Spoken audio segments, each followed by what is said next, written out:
I think it certainly, we're always impressed by the rich tapestry that could be spread out within a score. Very, very true. Which causes me to reflect on the quality of his themes and his melodic approach principally. One of the qualities that strikes me that they have is a quality of penetration that would penetrate deeply into the characters and into the subtext and subplot and characteristics of each person. It went beyond what we see into a lower level of their character and their mentality and their qualities. This is an ability I don't think one really can teach. I think it's something. It bespeaks something about his own intuition about people and what lies between the words and what lies under what we say and his understanding of them and his appreciation for them.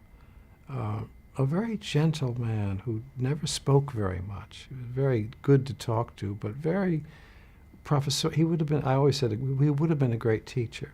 Very supportive of your, even in conversation, of your ideas and helping you to develop them as you speak. But I think his music went beyond the surface of the screen and went to another place, deeper into the subject and the time and the people occupying their place in the film. I've recently conducted some of it with the Los Angeles Philharmonic and actually had to do some reorchestration myself in order to simply play it, because it involved such a huge orchestra with so many additional instruments that no orchestra could afford to, if they could find room on the stage for them, afford to pay them their fees. But the music is certainly, with enough care and attention and the right kind of scholarship, it is certainly performable. And I'm excited about whatever attention his music gets and feel certain that it's particularly deserving in the case of Spartacus. I think the melody is timeless, and I think that all of the score will eventually prove itself to be just that, particularly as it's made carefully and in the right hands, made performable. I had at least dozens of conversations over the years with Alex North, particularly in the years that I was conducting the Boston Orchestra in I don't know how many concerts a year, saying to him, Alex, I would love to play your music, but I can't play it with this instrumental combination. We don't have bass oboes, and we don't have 5 bass trombones, etc. Nor do we have room on stage for 120 people. I could never get him to actually go, and I often, I wonder in my mind what kept him from wanting to go back and revive or revivify or rewrite, even to a degree, music that he'd written a decade or two ago. Something, I think, in him unwilling to revisit where he'd been in the past, maybe. It was very hard to get him to, frankly speaking, get him to work. He was in possession of one of the rarest musical talents of anybody in his generation. I can mention others. He was a member of the Composers Guild in New York, as you know. Aaron Copland was, I think, one of the principal founders. And the list in that group is fantastic. It included Bernard Herrmann and Jerome Ross and Elie Siegmeister and Israel Sitkowitz and Alex North and David Diamond. It's the best that we had. And now, in retrospect, we can evaluate people's careers and how they applied their energies and their particular talents. Alex was as gifted as anybody in his time and as well equipped. And I was always trying to get him to, if not produce more music, at least adjust what he'd written for film so that we could present it in concert in a practical way. Alas, I never could get him to do it. And the first performances I've done of Spartacus were ones in which I've done very carefully and lovingly, I must tell you, made some adjustments, making it, I'm just repeating now, making it possible to perform.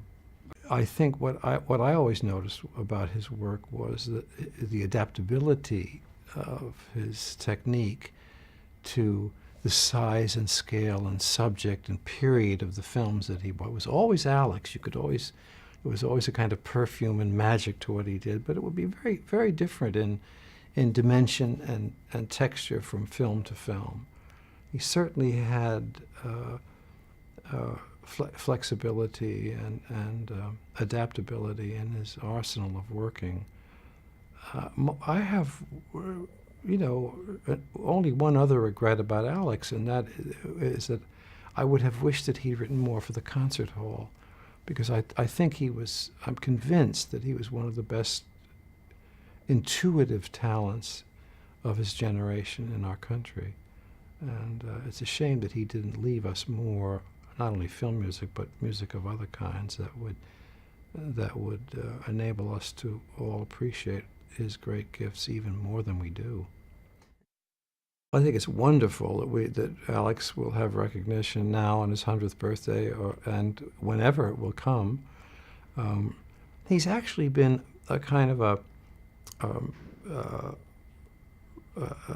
hero figure and greatly appreciated by a small group of people in his own time and beyond. And a collection like this now made available extends the numbers of people that can. He was a wonderfully, pretty well-kept household secret for a long time, except among musicians. Yes, he was a famous composer during his life and conspicuously successful in Hollywood. But people in the street perhaps might know Max Steiner, but they wouldn't know Alex North. An analogy may be the difference between George Gershwin, for example, and someone like Harold Arlen, who wrote Stormy Weather. And people would think, well, maybe isn't that Gershwin, Stormy? No, it's Harold Arlen. Who was that? People didn't know who he was. Alex is similar, and I think if his music becomes more and more performable, and we have the blessings of the kind of presentation that this collection of Spartacus recordings makes, we'll see him become more and more appreciated by a wider and wider, more discerning and worldwide audience, I think.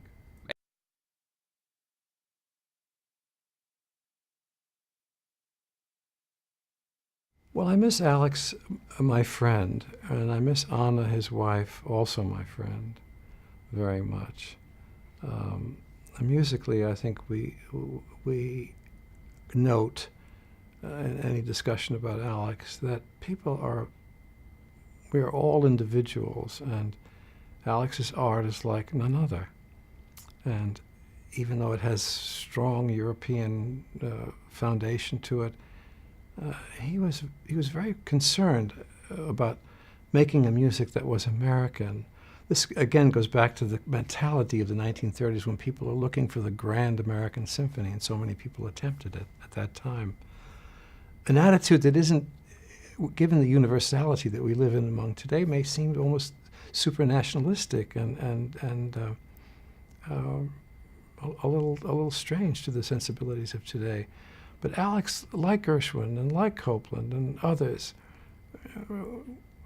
was very serious about trying to develop music that didn't sound like our European forebears and the great masters that brought music to this country. And we had a Eurocentric sensibility, even in the orchestra world here. We felt that the Europeans did everything better than we did, to discover happily that after the Second World War, and particularly our orchestras, the major ones, could play at a level of any orchestra in the world. And we also had composers who were matching the world-class standards. And Alex certainly had those abilities in his craft.